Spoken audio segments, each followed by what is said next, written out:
오늘 우리에게 주시는 하나님의 말씀은 사무엘하 14장 25절에서 33절까지 말씀입니다.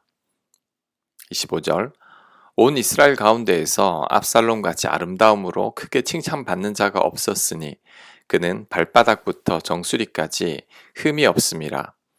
그의 머리털이 무거움으로 연말마다 깎았으며 그의 머리털을 깎을 때에 그것을 달아본즉 그의 머리털이 왕의 저울로 200세겔이었더라. 압살롬이 아들 셋과 딸 하나를 낳았는데 딸의 이름은 다말이라. 그는 얼굴이 아름다운 여자더라. 아멘. 오늘 본문은 압살롬의 외모를 설명하는 것으로 시작하고 있습니다. 압살롬은 온 이스라엘 가운데 가장 아름다운 자라고 성경은 묘사하고 있고 발바닥부터 정수리까지 흠이 없는 자라고 합니다. 압살롬이 머리털을 매년 깎을 때 깎은 머리털 무게만 200세겔이라고 하는데 200세겔은 202kg이 넘는 무게입니다. 이때 당시는 머리숱이 많은 것을 아름다운 남녀의 기준으로 삼았는데 압살롬이 머리숱이 많은 멋진 남자라는 것을 말씀하고 있는 겁니다. 게다가 딸이 아주 아름다운 여인이었다고 합니다. 딸의 이름이 여동생 다말과 이름이 똑같습니다. 압살롬이 그만큼 여동생 다말을 아꼈다는 것을 짐작하게 하는 말씀인 거죠. 그런데 이 본문이 압살롬을 칭찬하는 것처럼 보이지는 않습니다. 왜냐하면 사울 왕을 설명할 때도 이와 비슷했기 때문입니다. 사울 왕도 외모로는 이스라엘 최고였죠.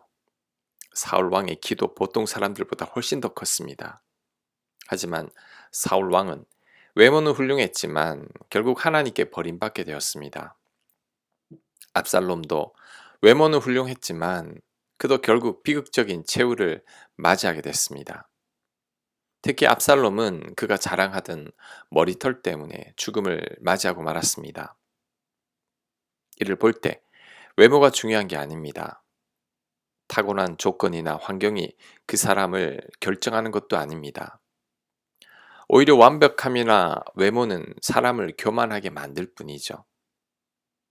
또한 사람들의 시선을 받고 자라서 남들의 인정과 시선에 민감하게 반응합니다. 사울도 백성들의 인기에 집착했고 압살롬도 백성들의 마음을 훔치려고 얼마나 애썼는지 모릅니다.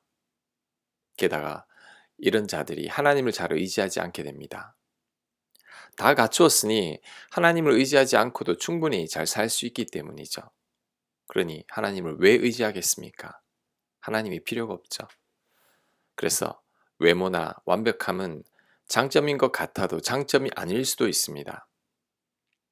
금수저를 쥐고 태어난 것을 부러워할 수도 있지만 그것이 걸림돌이 될 수도 있습니다. 오히려 나의 약함이 강함입니다. 나의 약점이나 한계가 하나님만을 더 갈망하게 하기 때문이죠. 그래서 하나님의 사람들은 강한 자들보다 약한 자들이 더 많습니다. 강한 자들은 교만해서 하나님을 의지하기보다 자신의 힘과 능력을 더 믿습니다. 그래서 하나님께서 도저히 쓰실 수가 없죠. 사울이나 압살롬이나 삼손이 그래서 실패했습니다. 모세도 한때는 완벽한 금수저를 쥐고 태어난 자죠. 이런 모세가 하나님을 의지하기가 쉽지 않습니다. 자기 능력과 자기 힘으로 다 하려고 하기 때문이죠. 그래서 하나님께서 모세를 쓰기 위해서 모세를 낮추고 또 낮춥니다. 애굽의 왕궁을 떠나게 해서 40년간 변방에서 이름 없는 목동으로 볼품없이 늙어가게 했죠. 지극히 나약한 노인으로 만든 겁니다. 하지만 하나님은 이때부터 모세를 쓰기 시작했습니다. 너무 좋은 조건, 너무 완벽한 것은 절대 좋은 게 아닙니다. 우리로 하여금 하나님을 만나지 못하게 합니다. 너무 많은 인기를 누리는 것도 절대 좋은 게 아닙니다. 하나님보다 사람들을 더 의식하게 만듭니다. 너무 평안한 것도 절대 좋은 게 아닙니다. 하나님과 우리를 멀어지게 만들 뿐입니다. 다윗도 왕이 된 후 평안할 때 하나님과 멀어지게 됐죠. 오히려 적당한 게 좋은 겁니다. 잠언에서의 아굴의 기도처럼 너무 부하지도 않고 너무 가난하지도 않아서 하나님 없이는 살아갈 수 없는 것이 복입니다. 조금 부족하고 조금 빠듯하고 조금 모자란 듯해서 하나님만 바라보게 하는 것이 복입니다. 자, 28절. 압살롬이 이때 동안 예루살렘에 있으되 왕의 얼굴을 보지 못하였으므로 압살롬이 요압을 왕께 보내려 하여 압살롬이 요압에게 사람을 보내 부르되 그에게 오지 아니하고 또 다시 그에게 보내되 오지 아니하는지라. 압살롬이 자기의 종들에게 이르되 보라, 요압의 밭이 내 밭 근처에 있고 거기 보리가 있으니 가서 불을 지르라 하니라. 압살롬의 종들이 그 밭에 불을 질렀더니 요압이 일어나 압살롬의 집으로 가서 그에게 이르되 어찌하여 네 종들이 내 밭에 불을 질렀느냐 하니 압살롬이 요압에게 대답하되 내가 일찍이 사람을 너에게 보내 너를 이리로 오라고 청한 것은 내가 너를 왕께 보내 아뢰게 하기를 어찌하여 내가 그 술에서 돌아오게 되었나이까. 이때까지 거기에 있는 것이 내게 나았으리이다 하려 함이로다. 이젠 네가 나로 하여금 왕의 얼굴을 볼 수 있게 하라.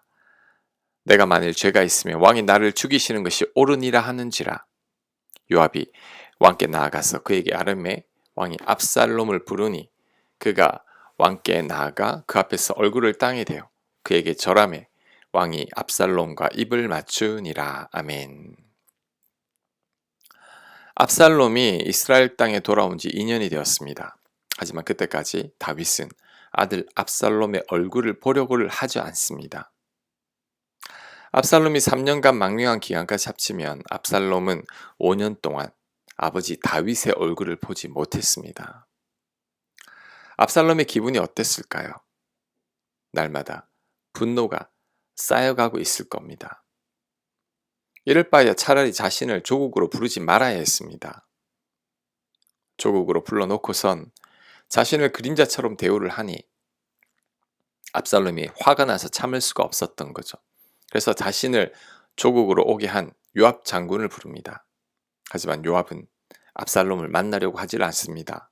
왜냐하면 다윗이 압살롬을 보려고 하지 않으니까 자신의 입장이 지금 난처합니다. 다윗과 압살롬 두 사람을 위해서 중재했던 요압인데 오히려 두 사람 사이가 더 멀어져 버렸습니다. 그러니 요압도 압살롬을 만나기가 불편한 거죠.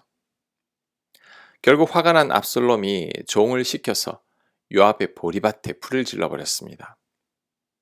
압살롬이 불러도 오지 않던 요압 장군이 자신의 보리밭에 불이 나니까 압살롬을 찾아와서 왜 밭에 불을 질렀느냐고 따집니다. 그때 압살롬이 대답합니다. 왜 나를 불렀습니까? 이곳에 와서 아버지 얼굴도 못 보는데 왜 나를 불렀습니까? 차라리 오지 않는 편이 더 나을 뻔했습니다. 내가 죄가 있으면 차라리 왕이 나를 죽이는 게 더 낫겠습니다. 요압이 압살롬의 말을 듣고 보니 틀린 말은 아닙니다. 요압이 다시 중재를 해서 결국 압살롬은 다윗을 만나게 됩니다. 압살롬이 아버지 다윗 왕께 절하니 다윗은 압살롬에게 입을 맞추었습니다. 자, 그렇다면 이제 두 사람의 갈등이 다 풀어졌을까요? 그렇지 않습니다. 비록 얼굴을 보고 입을 맞추었지만 다윗이나 압살롬은 서로에 대한 원망이 남아 있습니다. 그러니 압살롬이 후에 반역을 일으킨 거죠. 두 사람이 입을 맞추고 화해하는 것처럼 보였지만 그것은 형식적인 만남일 뿐이었습니다. 다윗과 압살롬을 보니 우리들의 모습을 보는 것 같습니다.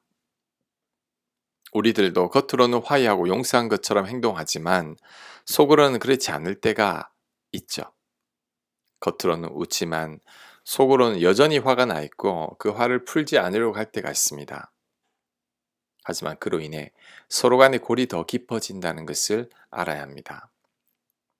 나중에는 도저히 회복될 수 없는 지경에까지 이르게 되죠. 그러니 더 늦기 전에 빨리 화해하고 회복해야 합니다. 때를 놓치면 안 됩니다. 다윗은 때를 놓쳤습니다. 그래서 압살롬이 후에 아버지에 대한 반역을 일으키게 되었죠.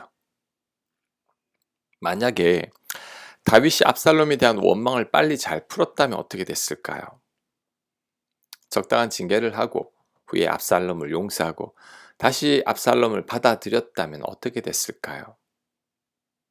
압살롬이 아버지에 대한 반역은 일으키지 않았을 겁니다. 하지만 다윗은 겉으로는 입맞춤까지 했지만 여전히 아들 압살롬에 대한 불만을 풀지 않았죠. 외면하고 무시함으로 압살롬으로 하여금 분노만 더 쌓이게 했을 뿐입니다. 결국 그로 인해 더 큰 비극을 초래하게 됐습니다. 지금 혹시 나에게 압살롬과 같은 사람이 있다면 빨리 푸는 게 좋습니다. 특히 그 사람이 다윗처럼 나의 가까운 가족이나 친족이라면 더 빨리 회복해야 합니다. 안 그러면 압살롬과 같은 분노만 쌓여가게 됩니다. 그러면 후에 더 큰 어려움을 겪게 되죠. 하나님은 죄 많은 우리들을 다 품으셨습니다. 우리들의 모든 죄악을 눈감아 주시고 기억도 하지 않으셨습니다. 그렇다면 우리도 이렇게 품고 사랑해야 합니다. 다윗처럼 원망하는 마음을 품고 있으면 안 됩니다. 상대를 용서하고 긍휼의 마음을 품어야 합니다. 그럴 때 불편한 사람들이 없어질 것이고 모든 이들과 좋은 관계 속에서 지낼 수 있게 될 것입니다. 아멘. 묵상과 적용 질문입니다. 나의 약함이 오히려 강점인 것은 무엇입니까? 다윗이 압살롬을 대하듯이 내가 대하고 있는 사람은 누구입니까? 혹시 그 사람이 압살롬처럼 나에 대한 분노를 품고 있지는 않을까를 생각해 봅시다. 내가 미루지 말고 만나서 풀어야 할 사람은 누구입니까? 기도합니다. 나의 약함이 강함이 됨을 깨닫게 하옵소서. 다윗처럼 때를 놓치지 않게 하시고 누군가의 원망이 자라도록 방관하지 않게 하여 주옵소서. 예수님 이름으로 기도합니다. 아멘.